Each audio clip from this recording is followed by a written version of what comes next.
Entonces voy a hacer un poquito de leer y de conversar, o de leer y de presentar oralmente. Y voy a hacer eso por alrededor de media hora, 40 minutos. Les ruego que tengan un poquito de paciencia, en donde quiero presentarles un poco lo que han sido mis reflexiones en torno a la temática. Tengo una serie de pasajes después en los cuales, si tenemos tiempo, podemos leerlos juntos, en donde un poco se muestran estas cosas que yo estoy resumiendo en mi charla. Pero me gustaría sobre todo que leamos juntos y que comentemos juntos los planteamientos que les voy a presentar aquí, con ayuda de esos pasajes o con la ayuda del acervo colectivo que todos tenemos, porque voy a hablar de una obra que la mayoría de nosotros conocemos, aun si no necesariamente la hemos leído, y es 100 años de soledad. Así que voy a concentrarme específicamente en lo que es el primer capítulo de este libro en el que estoy trabajando, que es sobre 100 años de soledad. Entonces, María Antonia me va a ayudar con las diapositivas. Quiero empezar con un par de citas que contextualizan por qué estoy tratando de hacer este tipo de lectura. La primera es de George Lamming, que también es un increíble escritor caribeño, y dice: los novelistas son los historiadores de los sentimientos.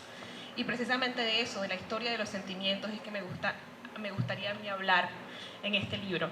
Y la otra es una cita de García Márquez en una entrevista con Jean-Pierre Richard, que dice: debo hacerles entender que lo que ellos toman por exotismo literario, por barroco voluntario, es la realidad de nuestro vivir cotidiano, que entrevean la lucha que nosotros sostenemos desde hace decenas de años para salir de nuestra condición de explotados, que perciban el sufrimiento de nuestro pueblo y que entiendan por fin que lo que yo escribo en mis libros no es literatura, sino la expresión de una verdad profunda, una realidad desesperada.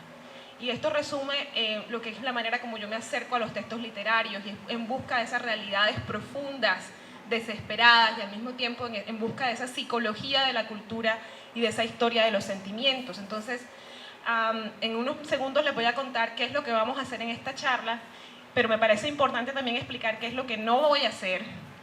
Y lo que no voy a hacer es un juicio del autor, lo que no voy a hacer es un recuento biográfico del autor, lo que no voy a hacer es tratar de encontrar explicaciones o psicoanalizar al autor. Yo creo que pese a que García Márquez dejó muchísimas señales de cuánto jugaba con sus críticos y que dio muchas pistas despintantes, como quien dice, sobre su biografía, nos hemos tomado muy en serio lo que decía, y a veces no tanto en serio lo que su obra dice y seguirá diciendo. Entonces yo me voy a tomar en serio la obra. Y después, si quieren ustedes también interpelar la cuestión biográfica, lo que ustedes conozcan de la historia de García Márquez, súper. Pero yo voy a hablar de lo que su obra dice, o de lo que su obra en realidad a veces no dice, pero dice con el cuerpo, con las emociones, etc. Entonces, uno de los puntos de partida es que esto es un trabajo sobre el poder, que es la gran obsesión de García Márquez, no solamente en su literatura, sino en sus relaciones y en su trayectoria como autor. Es una de sus obsesiones admitidas, ¿no? Pero que a pesar de que nosotros vemos que hay una consistente preocupación por ejemplo, las fuerzas imperialistas que entran en diferentes momentos de la historia colombiana y latinoamericana a jugar un papel en el desarrollo de nuestras tierras, a pesar de que vemos un interés por problemas de lucha social, ¿sí? A pesar de que vemos un interés por el poder en general, cómo funcionaban las dictaduras, e incluso figuras como Bill Clinton o Fidel Castro o hasta Shakira, ¿no? Era una de sus obsesiones. Así como podemos ver que hay un punto de vista crítico con el que en general se acerca a este tipo de poderes, no se puede decir lo mismo con lo que tiene que ver con el poder patriarcal y con la condición de explotación de las mujeres. Se representa, pero no con una voz que podamos reconocer de esa manera crítica, de forma tan evidente. Y esto es lo que me hace a mí pensar que este puede ser el punto ciego de García Márquez. Todos somos capaces de ver hasta cierto punto, pero hay algo que se nos queda pendiente. Y para mí lo que se le quedó pendiente fue hacer una crítica de la condición patriarcal del poder. No solamente fue el punto ciego de García Márquez, sino que es el punto ciego de la mayoría de sus críticos, que parecen obviar este hecho, y precisamente eso me genera a mí mucho interés. De ahí viene mi interés en esto, por qué no cuestionamos ese aspecto del poder, y me parece a mí porque hemos dejado incompleta la tarea que él empezó de estudiar los orígenes, la fundación y la problemática del poder, porque sin estudiar esa parte no podemos completar esa tarea. Lo que estoy haciendo yo es mezclar un estudio del poder con un estudio sobre la otra obsesión de García Márquez, probablemente la obsesión que es más constante, fíjense en los títulos, por ejemplo, de sus obras, especialmente después de que cierra el ciclo de Macondo, y es la obsesión con el amor, ¿cierto? El amor en los tiempos del cólera, del amor y otros demonios. Se desplaza un poco la problemática de la problemática política a esta cosa más sentimental. Entonces, ¿cómo podemos vincular esa obsesión con el poder con la obsesión con el amor? El proyecto en el que yo estoy trabajando, el que he titulado hasta ahora preliminarmente sobre realismo íntimo, género, amor y poder en García Márquez, trata de conectar precisamente la dominación, la lógica, la fundación de la dominación en las relaciones íntimas y la dominación en el ámbito público, básicamente para conectar esas obsesiones con el poder y con el amor. Partiendo de la idea de que estamos hablando de una ficción realista. Realista, por supuesto, se ha dicho que es realismo mágico, ¿cierto? Se ha dicho que es realismo social.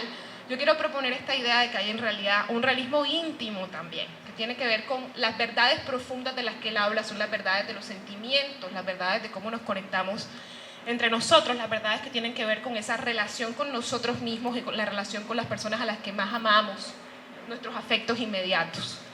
Y además leerlo precisamente por ese atributo de realismo que se le ha adjudicado a García Márquez y que no solamente le han adjudicado sus críticos, sino sus lectores. Cuando nosotros sentimos identificación con Macondo, cuando decimos Colombia es realismo mágico, que a mí me quiere dar algo así cuando yo oigo eso. No sé ni cómo sentirme cuando oigo eso. Colombia es realismo mágico. Hay un proceso de identificación que no es una identificación solo individual, sino una identificación nacional, ¿cierto? Entonces, ¿cómo podemos acercarnos a esta idea de que es una ficción realista? Para mí es muy importante leerlo en contexto, como una persona que es espejo, pero al mismo tiempo que él es espejo de realidades que absorbe, y eso se ha dicho muchísimo, y se han hecho muchos estudios sobre cuáles son los aspectos reales que se incorporan a sus obras, pero también es un creador de realidades. Estamos hablando de un personaje tremendamente poderoso, probablemente una de las voces más poderosas que ha tenido Colombia en el universo entero, ¿cierto? Y no solamente Colombia, Latinoamérica, de un escritor con una capacidad de comunicación y de universalidad que es absolutamente el atributo de un genio, pero también el atributo de una voz nuestra, ¿no? Entonces, cómo él no solamente proyecta en sus textos, sino que sus textos proyectan y ayudan a sostener una serie de imaginarios culturales. Juan Antonio. ¿De dónde saco esta idea de realismo íntimo? Básicamente esto es lo que viene de mis investigaciones anteriores y tiene mucho que ver con mi investigación sobre escritoras. ¿Qué aprendo yo de las escritoras? Una cosa importantísima es interpretar lo dicho y lo no dicho, ¿sí? Todo lo que se queda en silencio, no creerle totalmente al narrador, buscar las claves en ese lenguaje de los cuerpos, en ese lenguaje de las emociones. Las escritoras escriben muchísimo el cuerpo. Es un atributo también de los escritores más recientes contemporáneos en el Caribe y ponen en escena lo que yo llamo la conciencia corporal, que es una práctica es una condición que yo considero muy caribeña, y es esa capacidad de tanto hablar con el cuerpo como de decodificar el lenguaje que los demás están diciendo al caminar, lo que proyectan desde la manera como se mueven, el tono con el que hablan, si levanto o no levanto la cabeza, si te miro o no te miro de frente, ¿cierto? Cómo eso habla en el texto. Y lo que yo encuentro leyendo emociones y corporalidad es eso que llamo el anclaje íntimo del poder. El amor, la sexualidad, la familia, la relación con nosotros mismos y cómo está mediada por esas otras relaciones íntimas. Otra de las cosas que aprendí de las escritoras es que en esas relaciones íntimas hay una cantidad de violencia terrible y que esa violencia, lejos de ser, como se presentan muchos de los escritores, la consecuencia indirecta de condiciones externas, por ejemplo en el caso de Macondo, de todos esos poderes que van llegando y van dañando la aldea, ¿no? Contaminándola con el progreso, ¿sí? Impuesto desde afuera. ¿Cómo realmente podemos pensar en la violencia según las escritoras no como el efecto, sino realmente como la condición de existencia del poder? El poder requiere la violencia y requiere la opresión para poder subsistir, y la requiere desde su anclaje más personal en nuestra relación con nosotros mismos y con las personas que amamos. Otra cosa que he aprendido de las escritoras es que las formas de opresión vienen juntas, que no es posible estudiar la opresión de género sin considerar que hay mujeres que están en condiciones de opresión económica también, y que no es lo mismo una mujer blanca de clase media que una mujer negra criada en uno de los barrios de nuestros más marginalizados de nuestra ciudad o del Caribe en general. Que hay que pensar clase, hay que pensar raza y hay que pensar género juntos. Y que, pues ya sea que estemos hablando de lo que reconocemos más obviamente como poder, que es el poder político, las instituciones o las personas que representan el poder institucional, que tiene que ver con esas cosas ya establecidas, la institución de la familia, la institución del matrimonio, la institución de la iglesia, o que estemos hablando del poder estructural, que tiene que ver con esas formas que ya nosotros tenemos asumidas y que nos hacen actuar en concordancia con las reglas preestablecidas. En todas esas formas de poder, el poder es patriarcal. Es un poder que supone la aprobación y la reiteración permanente de un privilegio que beneficia a los hombres, desde a cierto tipo de hombres, tengo que aclararlo también, ¿sí? Al hombre macho, ¿sí? La otra cosa que aprendí de las escritoras es que el poder depende de la domesticación del cuerpo, de poner el cuerpo a encajar en unas ideas sobre género, o sea, en ser hombres y mujeres de ciertas maneras, en poner el cuerpo femenino al servicio de ciertas formas de sexualidad. Sin eso no es posible la ratificación permanente del poder público. Pero al mismo tiempo, porque se depende del cuerpo de los otros, de la aceptación que nosotros hacemos cada vez que salimos a la calle con la falda más corta o más larga, sabiendo que nos van a mirar de cierta manera e interactuando con eso con mayor o menor agencia. Precisamente porque se depende de eso, los cuerpos también son el talón de Aquiles del poder, porque el cuerpo no siempre es completamente encajable. El cuerpo reacciona y habla y expresa a través de una serie de lenguajes somáticos, kinésicos, con el movimiento, con la enfermedad, con el disgusto, con el asco. Responde de maneras no siempre esperadas y que no siempre encajan con las estructuras de poder. Estas son algunas de las cosas que yo aprendí con las escritoras y que ahora estoy poniendo al servicio de leer a García Márquez. Entonces, algunas de las cosas que tienen, les decía el título de mi ponencia que vamos a hablar del Caribe de García Márquez, ¿no? El Caribe de Gabo. Algunas cosas que tienen en común Macondo y el Caribe de Gabo, y aquí es donde vienen mis hipótesis de lectura de 100 años de soledad hasta ahora.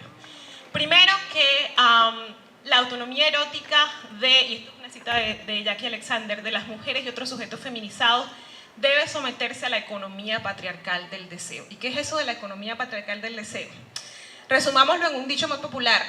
¿Cómo es? ¿El hombre propone y la mujer dispone? ¿Cierto? Bueno, entonces, ¿cómo es eso de que el hombre propone y la mujer dispone? A ver, es un poco engañoso porque realmente la mujer no puede proponer para empezar, o sea que no puede disponer en realidad, ¿cierto? Lo que está implícito en ese dicho es la condición, es el par activo-pasivo, ¿cierto?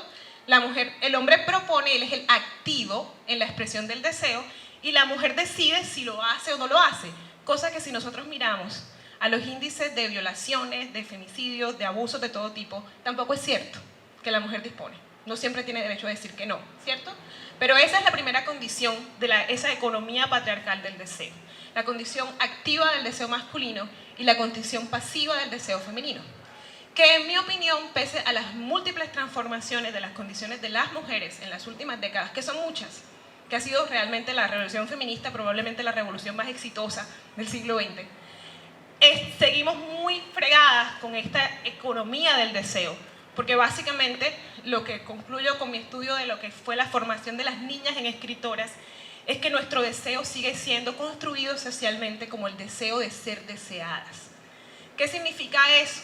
Que yo no deseo aquí al caballero y le digo ven que yo te quiero, sino que yo lo deseo y yo hago lo posible porque él me desea a mí, cosa que yo a través del deseo del otro accedo a una serie de deseos diferentes, ¿cierto? Entonces yo amoldo mi propia identidad, mi personalidad y mi puesta en escena, ¿sí? Desde qué me pongo hasta cómo actúo para que la persona a la que yo deseo me desee, y con ese deseo yo alcanzo deseo de estatus, deseo del celular, el jean y la casa que quiero, la camioneta en la que me quiero mover, etcétera, ¿cierto? Y un ejemplo muy clásico es toda nuestra obsesión con aumentar los senos. me voy a moldear a la imagen y semejanza del deseo del otro para que él o esa persona sea quien me dé a mi existencia social y me dé mi satisfacción de deseos que van desde los deseos sexuales hasta los deseos de cosas, objetos, mercantiles, etc. Entonces, esa es una de las condiciones de la economía patriarcal del deseo.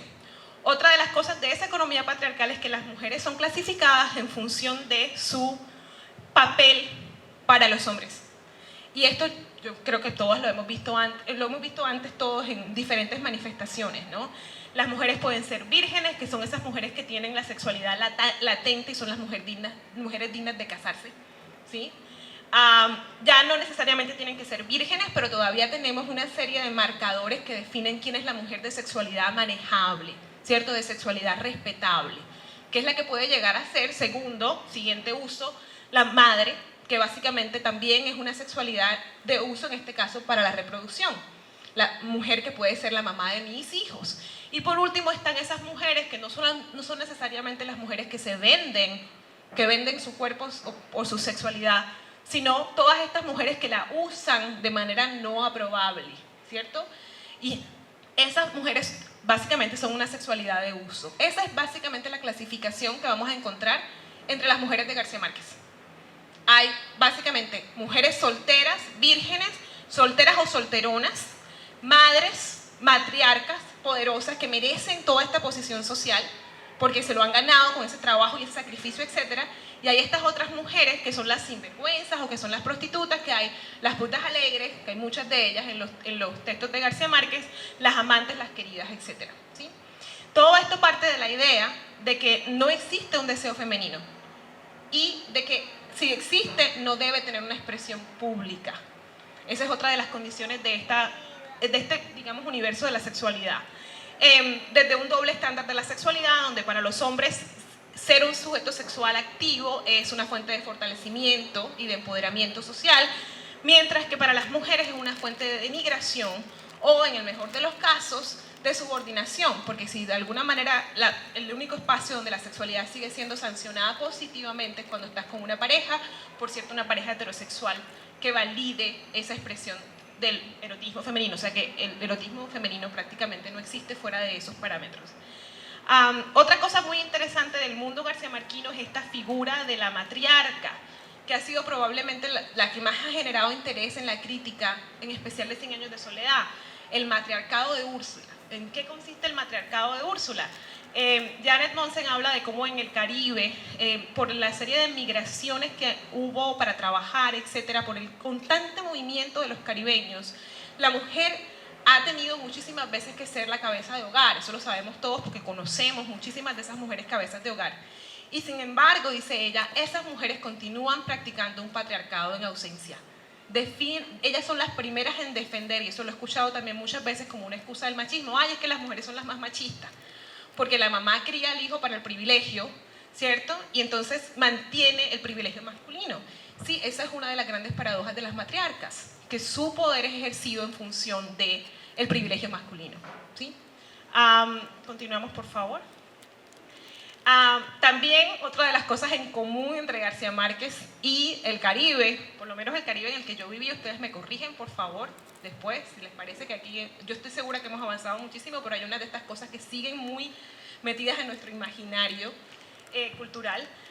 El dilema de las mujeres liberadas, les hablaba antes de todas estas mujeres de sexualidad alegre, que entre otras cosas es muy interesante porque recuerda lo que es hoy día una de las relaciones del Caribe con el resto del globo, donde los europeos y otros turistas vienen en busca de esa sexualidad disponible y supuestamente feliz de entregarse en el Caribe, ¿no? Es este mito de la sexualidad disponible del Caribe, y que es un mito además racializado, en donde generalmente el objeto de la fantasía es la mulata y la negra. Y esas figuras también están en el Caribe de García Márquez. Otra cosa muy interesante es el castigo de las rebeldes. Toda clase, o sea, sí hay muchísimas mujeres en los textos de García Márquez que desean, que se enferman de deseo, que necesitan una satisfacción erótica. Si no, pienses en Amaranta con los sobrinos, ¿cierto? Que está loca por tener esa satisfacción y ese placer, y sin embargo no se puede, porque todas las que de alguna manera logran hacerlo, salen de la casa, rompen la regla, buscan otra manera de realizarlo, terminan de una forma u otra castigadas, ya sea con el repudio, el aislamiento, la sanción social, el chisme, tipo lo que le pasa a Rebeca, encerrada el resto de su vida en una casa, ¿cierto? Porque se fue con el hermano, o con una desaparición, que puede ser la muerte, o puede ser la muerte social como le pasa a Meme, que la mandan para un convento y que nunca más se sabe de ella, ¿cierto? O puede ser una desaparición mágica, al estilo de realismo mágico, tipo lo que pasa con Remedios la Bella. Entonces, estas mujeres que expresan su deseo no pueden existir en Macondo, básicamente. No hay forma de que sobrevivan en Macondo, por razones tanto de la cultura como de la construcción del autor mismo a través de estos eventos mágicos, como les decía. Cuando vamos al mundo de las masculinidades, encontramos que hay una permanente presencia de estas masculinidades narcisistas. Y por masculinidades narcisistas me refiero al el hombre es el centro y todo lo que sucede en la relación es para bien o para mal en relación con el hombre, y la mujer debe amoldarse a eso. Y viriles, que tienen que, como imperativo social, y esta es la trampa de esta masculinidad, tienen que ejercer y demostrar control permanentemente.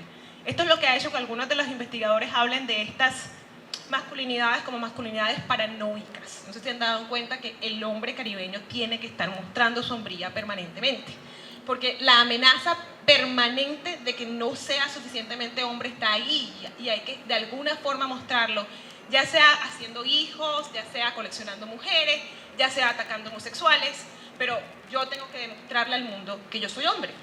Y eso es una parte de la condición de la masculinidad machista, ¿no? Y la idea de que es especular, tú no eres tampoco hombre por ti mismo, eres hombre en la medida en que puedas ejercer control sobre otro, ¿sí? Y eso te pone en la situación en la que en cuanto más rápido consigas una mujer y en cuanto más rápido la pongas al servicio doméstico de tus necesidades sexuales y afectivas, más rápido te vuelves hombre. Por eso es que muchísimos hombres empiezan a ser papás muy pronto, antes de que realmente estén listos, pero porque eso les da existencia social en ciertos medios nuestros aquí en el Caribe. En este contexto, las relaciones sexuales y amorosas no pueden ser otra cosa que relaciones de dominación, ¿cierto? Yo tengo que controlar al otro. Entonces yo primero me aseguro, conquisto, y me aseguro que he conquistado, y una vez que ya está la conquista hecha y que yo tengo asegurado mi dominio, entonces me relajo y me enamoro, ¿cierto? Pero esa es una relación de control, y por eso es que uno oye en nuestros, otra vez envolviendo nuestros imaginarios, nuestras expresiones, etcétera, uno oye el no te dejes dominar, o la novia que es la fiscalía, o la grúa, que es la que te va a buscar a las fiestas y te saca, ¿cierto? Entonces hay todas estas palabras que sancionan el hecho de que la mujer te controle, porque dentro del imaginario masculino, amar es controlar o dejarte controlar. Es definitivamente una relación de dominación. Entonces entramos en las contradicciones del amor, y aquí por amor me refiero al constructo cultural, al discurso que define para nosotros el amor. Léase el vallenato, señoras y señores, ¿cierto? Es, por decirlo, lo más inmediato, el vallenato, la champeta, la música popular, la cultura popular. ¿Cómo definimos el amor? Y realmente nuestro imaginario amoroso está destinado a ratificar los privilegios masculinos y a perpetuar la aceptación de las mujeres de esas condiciones. O sea, él te quiere mucho, aguántalo, ¿cierto? Porque el tipo te ama, te tiene tu casa, te tiene tus cosas, ¿por qué te vas a poner entonces a molestar? No, es que no, él te ama mucho. Cuando uno ama, aguanta, ¿cierto? Ese es el discurso para las mujeres, mientras que para los hombres implica no hay pérdida de privilegios. Y yo le prometí a algunos que iba a hablar de vallenato, ¿cierto? En estos días estaba escuchando en el taxi El Cóndor Herido. Bueno, Diomedes Díaz, ¿qué más autoridad de la cultura popular? Y yo comienzo a escuchar la canción y la verdad es que tengo que decir que yo no le había prestado mucha atención. Y en la primera estrofa sale el señor y dice que ahí va él. ¿Cómo es? ¿Alguien me puede recordar por favor la letra del Cóndor Herido? Si yo pudiera alzar el vuelo como hace el cóndor, que vuela alto, muy alto, me iría muy lejos, pero bien lejos. Dios mío, no sé cómo hice yo para aprenderme tanta buceta yendo a la universidad. Entonces, sí, me iría muy lejos, pero bien lejos donde no pudiera. En fin, primera estrofa, este hombre herido, ¿no? Para el final de la primera estrofa uno está solidarizado con este hombre que ha sido herido, ¿cierto? Siguiente estrofa. Es que la mujer con la que yo me he casado, ¿cómo es la historia? Con una pena, otra pena están acabando conmigo, y es esta mujer que llevé conmigo al altar, que me está perdiendo el cariño. Y uno dice, miércoles, pobre hombre. En efecto, sí, o sea, la mujer lo está dejando de querer, pobrecito, ¿cierto? Tercera estrofa. ¿Por qué está el pobre herido? ¿Por qué la mujer le está perdiendo el cariño? Porque es que ahora ella no puede, la cantaleta. Que si llego tarde o llego temprano, siempre la misma cantaleta. Y después dice en la siguiente estrofa, tiene razón ella, tiene razón, en ciertas cosas, aclara. Y termina diciéndonos que realmente lo que pasa es que ella supo desde el principio que él era parrandero. Mejor me voy, como hace el cóndor herido, ¿cierto? Entonces ahí lo tienen, específicamente eso, ¿sí? Toda esta canción hace que nosotros como escuchas, como espectadores, tendamos a identificarnos con el punto de vista de quien nos está contando la historia, según el cual él es el que sufre el hecho de que su mujer no lo acepta como hombre parrandero. Y señores, todos nosotros sabemos, y si no lo sabíamos después de la telenovela ni modo, que Diomedes Díaz era más que parrandero, ¿cierto? Entonces, esto para explicar lo que serían las condiciones del amor. Y otra cosa que comparte García Márquez, desafortunadamente, con este universo cultural y estos imaginarios, es la reiteración acrítica, la trivialización y la naturalización de la violencia de género y sexual, que llega, entre otras cosas, a su cumbre en el mito del goce en la violación. La obra de García Márquez está plagada, desafortunadamente, de estas violaciones, relaciones forzadas en donde las mujeres están felices de ser abusadas, ¿sí? Y eso es un mito que, entre otras cosas, se ha constatado en investigaciones sobre violaciones. Los hombres te juran que ella lo estaba disfrutando. Sí, yo me la encontré por ahí y decidí que yo tenía ganas de ir con ella, y sin embargo ella fue la que lo gozó. Entonces, estas son algunas de las cosas que comparte el Caribe de García Márquez y el Caribe nuestro. Entonces, quiero hablarles un poquito de 100 años de soledad. ¿Qué sale de 100 años de soledad cuando se aplican estos lentes? Las interpretaciones más comunes del poder en 100 años de soledad hablan del poder como de la novela como un gran comentario sobre lo que ha sido el poder político en las diferentes etapas de la historia colombiana y latinoamericana. Se representa, por supuesto, el colonialismo. Hay algunas representaciones del pasado indígena, como el caso de Visitación y su hermano Cataure. En el colonialismo, por ejemplo, están los piratas. Acuérdense que la razón por lo primero que se acuerda Úrsula es de su tatarabuela que se quemó cuando llegó Francis Drake a las costas de La Guajira. Luego, después de eso, pasamos a la época de la República. De hecho, Macondo, la aldea, se ve invadida una y otra vez por estas fuerzas externas, el Estado, la Iglesia, la guerra civil. Con la llegada de la nación, del Estado, cuando se impone la condición de pueblo registrado en la República Colombiana, a Macondo comienza toda esta tragedia de los partidos políticos, y con eso viene la guerra civil, que destroza, entre otras cosas, a toda una generación de macondinos, ¿sí? Y luego, pues, el neocolonialismo, que por supuesto viene con las bananeras, pero que también tiene algunas deudas con el colonialismo, en personajes como el de Fernanda, que siempre vive añorando, pues, aquella grandeza de la colonia, en una cosa que es metafórica de lo que ha pasado con nuestra nación, que nunca se desprende completamente de esa añoranza o de esa nostalgia por la colonia, y que continúa además con relaciones de dependencia económicas post su condición de república. Hay otras formas de leer el poder que tienen que ver con la condición de la novela, como se dice que es toda una metáfora de la evolución humana.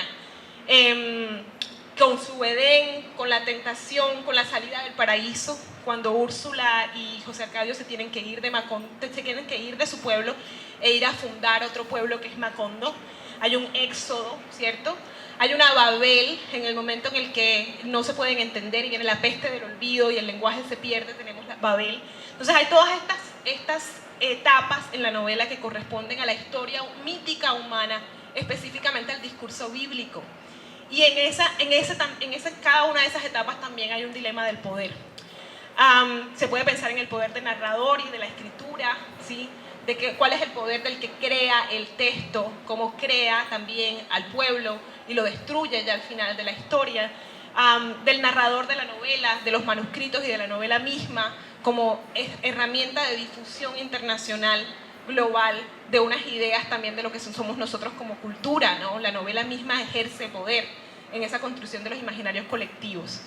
Una constante en esas diferentes formas de poder es la violencia, en una y otra etapa se repite y se repite y se repite la violencia, que está marcada por esa idea de la soledad,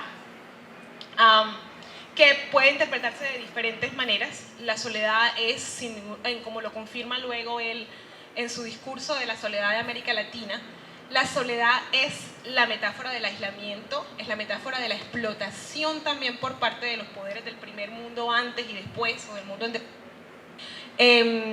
la soledad tiene que ver con todas esas cosas, pero a mí me interesa lo que tiene que ver con la soledad como parte de esas relaciones íntimas a las que estoy interesada.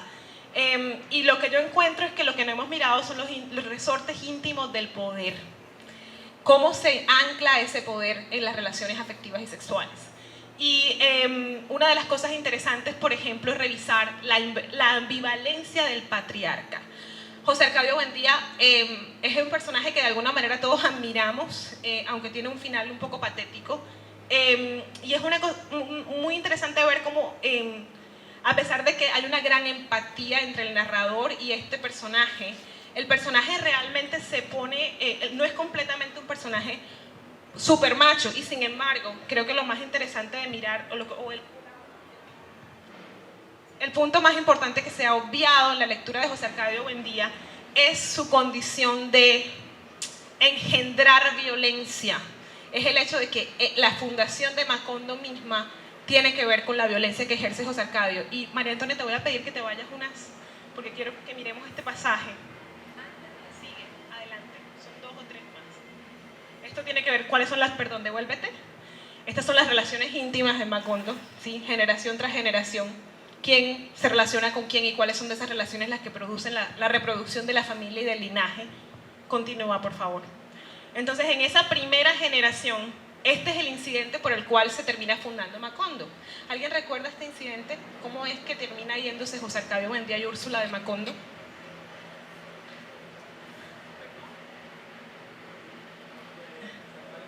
Por una deshonra a la hombría de... Sí, José Arcadio Buendía mata a Prudencio Aguilar porque ha sido deshonrado en su hombría. A ver, la historia es que Úrsula se casa con su primo, casi que por la insistencia de él, a pesar de que ella no quiere, por el temor terrible que tiene al incesto, porque en su familia ya ha habido un matrimonio de primos, y el matrimonio de primos dio como fruto un niño con cola. Entonces el pánico de Úrsula durante toda la novela es que haya otra situación de incesto y que nazcan otro niño con cola. Por lo tanto, ella se casa con José Arcadio, pero no consuman esa relación, hasta que una noche se va a jugar con los gallos, se va a pelear gallos, José Arcadio Buendía, y Prudencio Aguilar le dice, cuando le gana en la rabia, ardido como decimos nosotros, porque le ganaron con los gallos, le dice: te felicito, a ver si por fin ese gallo le hace el favor a tu mujer. Y entonces José Arcadio Buendía dice: prepárate porque te voy a matar. Y en efecto regresa, y antes de que siquiera Prudencio Aguilar responda, lo mata con la lanza, y la misma lanza la lleva esa noche a su casa, la entierra en el piso y le dice a Úrsula: hasta aquí se acabó este cuento, porque si vamos a parir iguanas, crearemos iguanas, pero no habrá más muertos en este pueblo por culpa tuya. Entonces, hasta el momento, ¿cuál ha sido el problema? Úrsula no acepta la sexualidad del marido, o sea, la imposición del sexo con el marido, y esa es la razón por la cual hay un muerto en el pueblo. Entonces, a mí me parece muy importante pensar en cómo es que en el origen mismo de la fundación de Macondo hay este doble acto de violencia. Hay un asesinato y una violación, básicamente. Y que no es cometida por un sujeto externo que llega a la aldea. Es el mismo fundador de Macondo quien tiene que demostrar públicamente su virilidad, y que lo hace matando y violando a su esposa. Y para mí el legado de José Arcadio Buendía incluye eso, porque cada uno de sus hijos va a venir a continuar ejerciendo esa violencia sexual sobre otras mujeres. José Arcadio, por ejemplo, la primera relación con Rebeca se describe completamente en términos de una violación.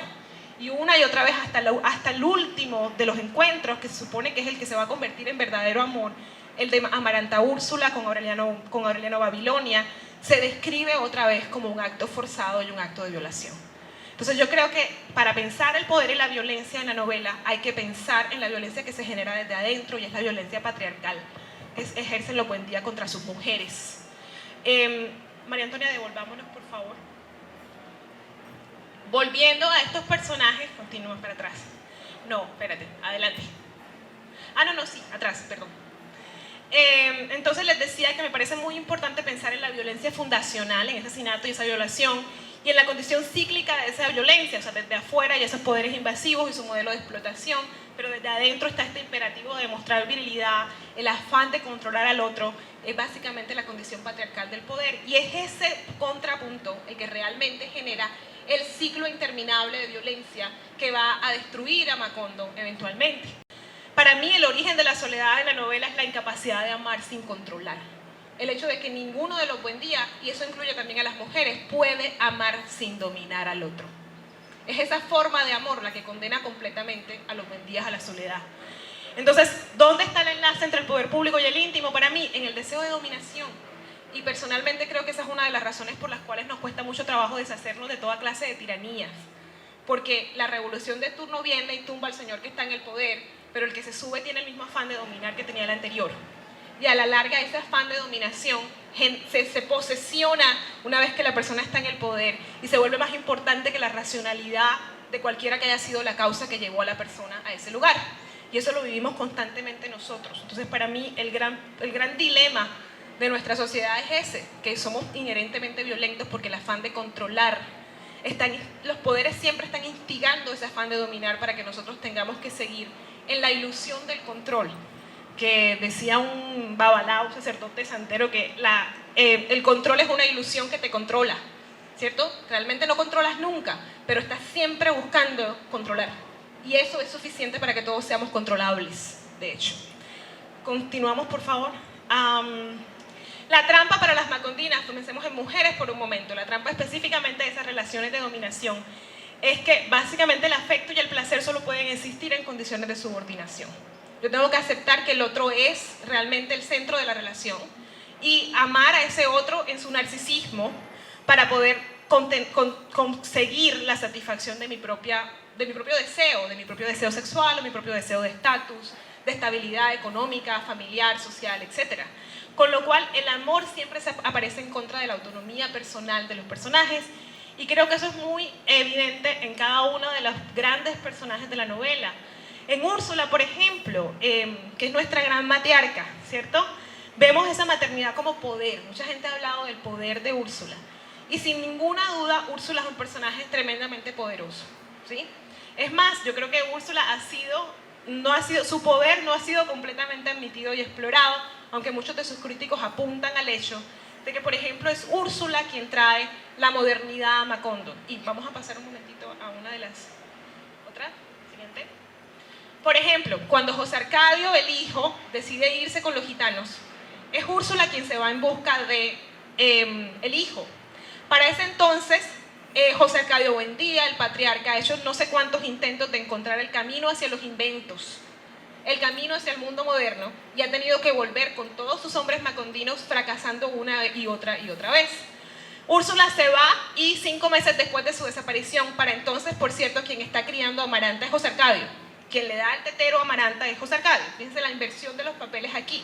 José Arcadio Buendía. Regresa Úrsula, dice, llegó exaltada, rejuvenecida, con ropas nuevas de un estilo desconocido en la aldea. Es decir, que Úrsula va, conoce el mundo moderno y regresa a ella transformada. Y él está en esa emoción porque ya pensaba que no iba a volver y estaba rogando que volviera, pero ella no compartía su alborozo, dice que no se alegra cuando lo ve. Con un beso convencional, como si no hubiera estado ausente, más de 1 hora le dice, asómate a la puerta. Pasa, por favor, María Antonia. Y lo que vemos entonces es cómo llegan las mulas cargadas de cosas de comer, las carretas, los utensilios domésticos, el comercio. Todas las cosas que Úrsula encuentra en el mundo moderno y que ella decide traer a Macondo. Y dice al final de este pasaje, que es muy importante y que me parece que es muy olvidado. Úrsula no había alcanzado a los gitanos, pero encontró la ruta que su marido no pudo descubrir en su frustrada búsqueda de los grandes inventos. Si continuamos con Úrsula, vamos a ver que Úrsula entonces es la primera empresaria del pueblo. Empieza con su gran empresa de caramelitos, ¿cómo se llama? De animalitos de caramelo. ¿Sí? Hace tortas, hace animalitos de caramelo, todo eso crece, y tan ocupada se queda en sus prósperas empresas que una tarde mira por distracción hacia el patio y se encuentra con que sus 2 hijas ya son adolescentes. y que están tan crecidas que ni siquiera las puede reconocer. Estas son Amaranta y Rebeca. Así que no estamos hablando de una madre en todo el sentido convencional. Estamos hablando de una madre trabajadora, de una madre que hace una empresa desde su casa, ¿cierto? Y es ella realmente quien, con la excusa o con la razón de presentar en sociedad a sus hijas, para casar a sus hijas, fíjense la contradicción en el gesto, ella aumenta la casa y crea la primera casa que es distinta de las otras, hace la mejor casa del pueblo. Con eso Úrsula hace algo que es muy interesante, y es que crea las clases sociales. En Macondo no existían clases sociales antes de eso. El patriarca había organizado todo para que cada quien tuviera la misma cantidad de sol, ¿sí? Y para que todos los relojes sonaran a la misma hora del día. Y de pronto es Úrsula quien crea esta super casa y quien además vigila que en la fiesta de introducción en sociedad de sus hijas solamente entren los descendientes de los fundadores de Macondo. Entonces fíjense todas las contradicciones interesantes que hay en el personaje. Y sin embargo, si continuamos con Úrsula, nos vamos a encontrar que es ella la que, por ejemplo, destierra de la casa a Rebeca cuando Rebeca decide irse con el hermano, y no le perdona nunca esa falta a la tradición y a la convención. Sí, continúa. Hay un punto incluso en donde Úrsula gobierna Macondo, y es cuando Arcadio, uno de los hijos bastardos de la casa, comienza a cometer toda clase de abusos, y hay varios momentos en donde el poder de Úrsula se mueve al ámbito público y no solamente al doméstico. Sí, continuamos, por favor. A partir de entonces fue quien ella mandó en el pueblo, etcétera. Podemos pasar a la siguiente. Pero una cosa interesante es que con todo este ímpetu que tiene Úrsula, quedan una cantidad de preguntas. Una es ¿por qué vuelve? ¿Cierto? Va, sale, encuentra la modernidad y decide volver a modernizar Macondo. ¿Por qué su poder se queda restringido casi todo el tiempo a lo doméstico? ¿Y por qué su final resulta tan dramático, tan terrible? A veces casi como me dijo una vez un estudiante, porque hay tanta falta de compasión con el final al final con el personaje. Por ejemplo, cuando comienza a envejecer, Úrsula se queda ciega y la gente ni siquiera se da cuenta, porque ella está obsesionada con seguir manteniendo la casa y está barriendo obsesivamente las hormigas todo el tiempo. Hasta el último minuto es ella la que tiene que sostener el hogar, sin que ni siquiera en su casa noten que está ciega. Y a mí esto me parece tremendamente simbólico de la posición social y de la vulnerabilidad que tienen nuestras madres, nuestras matriarcas, esas abuelas a las que uno ignora descaradamente. Ahí está la señora, que es la que sigue sosteniendo económica y emocionalmente el hogar, y se asume que eso es un sacrificio que ellas hacen por gusto, y nadie reconoce realmente lo que está pasando. Eso está exagerado en el texto con lo que le pasa a Úrsula. Y sin embargo, en esa vejez, durante su ceguera, el narrador insiste en que ella ve por fin con claridad, adquiere clarividencia.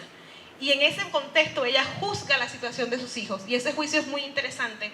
Continúa, María Antonia. Porque concluye primero que el coronel Aureliano no había querido nunca a nadie, ni a su primera esposa, ni a ninguna de las mujeres con las que tuvo hijos, que tampoco quiso a sus hijos, que no peleó por sus ideales, que todo eso lo hizo por absoluta soberbia y que sencillamente era incapaz de amar. Ese es el juicio final de su hijo por parte de Úrsula. En cambio, el juicio que hace de Amaranta abre otras posibilidades a la lectura de ese personaje, que yo pienso que también ha sido muy maltratado en nuestras interpretaciones, y es la solterona amargada, la hija mayor de Úrsula, que rechaza que primero, pues bueno, hace suicidar al pobre Pietro Crespi cuando no lo acepta, y después también rechaza a Gerineldo Márquez, se resiste a casarse. Y ella concluye que la dureza de corazón de Amaranta realmente había sido ternura, y que lo que le había pasado a Amaranta es que nunca había podido realmente ganar la lucha a muerte contra el miedo irracional que le tenía al amor. Y eso también para mí abre un mundo de interpretaciones posibles. Mi favorita es que realmente Amaranta no quiere volver a ser su mamá. Y es que cualquiera viendo esa situación de sacrificio de Úrsula dice, no, espérate, yo no, ¿casarme para qué? Para tener que vivir la historia de mi madre, de sacrificio total, para tener que rendirme al control de un hombre. Para eso prefiero mi soledad, ¿sí? Y esa es una de las interpretaciones. Hace poco leía una que a mí me parece muy interesante, yo lo había pensado pero no lo había escrito, y es que realmente el amor de Amaranta es Rebeca. que la rabia de Amaranta cuando Rebeca y Pietro Crespi se van a casar es porque ella ama a Rebeca y no a Pietro Crespi. Entonces fíjense todas estas posibilidades que no hemos explorado en la interpretación de los personajes, que tendemos a sencillamente decir, bueno, es la amargada solterona que cruel además, que básicamente condenó a la amargura también a los hombres que la amaron. Vamos a volver a la... el final de Úrsula. Entonces decía que ya al final, después de esa parte de clarividencia, sus nietos comienzan a jugar con ella como si fuera una muñequita. Y, en un momento dado se revela, pensando en todas estas cosas, recordando todas estas cosas, cuando por fin entiende lo que ha sido su vida de sacrificio, la verdadera esencia de Amaranta, la verdadera esencia de Aureliano. Por un momento, este es el momento en que Úrsula dice se puede permitirse por fin un instante de rebeldía, el instante tantas veces anhelado y tantas veces aplazado, de meterse la resignación por el fundamento y cagarse de una vez en todo y sacarse del corazón los infinitos montones de malas palabras que había tenido que atragantarse en todo un siglo de conformidad. Así que ahí en el final, Úrsula consigue por primera vez al menos decir carajo. Y esa es su única rebeldía contra una condición de opresión absoluta, especialmente en esa época de la vejez. La siguiente, por favor. Y esta es la etapa en que ya está completamente deteriorada, su cuerpo se va fosilizando, dice el texto que se vuelve como una ciruela pasa, y los bisnietos comienzan a jugar con ella como si fuera una muñeca. Y de hecho hay un momento en que incluso fingen que está muerta y ella termina creyéndoselo, y su muerte es poco después de que los demás la anuncian muerta, básicamente. Y sin embargo, a pesar de todos esos sacrificios terribles de Úrsula en nombre de su familia, el final de Úrsula, esto es toda la parte de los hijos, amaneció muerta el Jueves Santo. La última vez que le habían ayudado a sacar la cuenta de su edad por los tiempos de la compañía bananera la habían calculado entre los 115 y los 122 años. La enterraron en una cajita, así de chiquita, así de empequeñecido el cuerpo de Úrsula. Y muy poca gente asistió al entierro, en parte porque no eran muchos quienes se acordaban de ella. Y justo después de la muerte de Úrsula comienzan a caer pájaros muertos. No sé si ustedes se acuerdan que cuando se muere José Arcadio Buendía, caen flores amarillas. Cuando se muere, y se hace un grandísimo entierro. Cuando se muere Úrsula, caen pájaros muertos y nadie va a su entierro. Entonces, a mí todo esto me hace reevaluar el personaje de Úrsula, como les digo, con esa ambivalencia. Es un personaje que tiene un poder increíble, que es realmente muchísimo más de lo que nosotros creemos en la novela, pero que al mismo tiempo es completamente denigrada por esa idea del sacrificio, donde básicamente su sacrificio por su familia nunca es reconocido. Y eso a mí me parece que lo veo cotidianamente en muchísimas de nuestras madres, y por la forma como nosotros nos relacionamos con ese papel de la maternidad. Volvamos a las mujeres. Entonces, ya les he anticipado un poquito, o sea que vamos a terminar rapidito. Lo que pasa con Amaranta, la relectura de Rebeca, que también es castigada por el hecho de que se va y realiza su deseo sexual con su hermano y luego se va, y es completamente oprimida, olvidada, y muere en soledad también, atrás. Remedios. Voy a hablar solamente, para decirles que las que realizan su deseo sexual, que son Rebeca, Meme y Amaranta Úrsula, todas terminan castigadas. Rebeca con el oprobio, a Meme la envían al convento y le cambian el nombre, nunca más se sabe de ella, nunca vuelve a hablar. Y Amaranta Úrsula con la muerte, porque básicamente muere mientras pare y es la última, ese hijo que además se lo van a comer las hormigas en el final de la estirpe, ¿no? Entonces todas estas mujeres que realizan su deseo son realmente castigadas en el texto.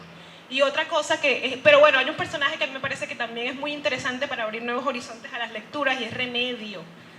Y Remedios, a ver qué se acuerdan de Remedios la Bella. ¿Alguien me puede contar quién es Remedios la Bella? Para que comenzamos a abrir la conversación, por favor.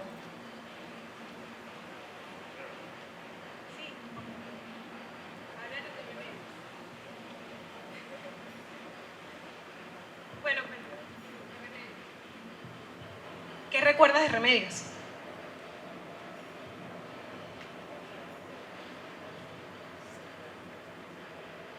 Es la niña que asciende sí, probablemente en alma y cuerpo asciende como la Virgen, ¿cierto? Es probablemente uno de los incidentes más memorables de la novela. Es básicamente el epítome, la síntesis de toda esta idea del realismo mágico. Las sábanas se le pegan y un viento de luz además la eleva por el cielo, ¿cierto? ¿Alguien sabe cómo era la personalidad de Remedios antes de que ascendiera? no crece, ¿cierto? Sí, se considera una niña, ajá. Todo el mundo se enamora de Remedios, en efecto, pero ella no lo ve de esa forma, sí, tienes toda la razón. A ver,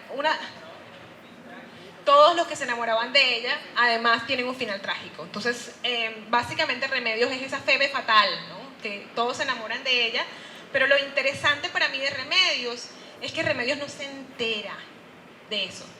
Y para mí eso es muy simbólico de cómo se construye públicamente la sexualidad femenina. Hay estos atributos que se asignan al cuerpo de la mujer y que la mujer un poco a la hora de relacionarse con ellos tiene que aceptar y asumir, pero que no vienen de ella, ¿cierto? Ella es completamente erotizada y sexualizada por todos estos hombres y ella ni siquiera sabe que está siendo el objeto sexual de esos hombres. Otra cosa muy interesante del personaje es que Remedios nunca asume la feminidad. No sabe cómo vestirse, no sabe cómo arreglar la casa. Úrsula dice que ya no va a perder más el tiempo con ella porque no hay manera de enseñarla, no hay manera de entregársela al mundo. María Antonia, por favor, pasa más adelante que vamos a leer una sola cosita de Remedios. Continúa, después de Úrsula.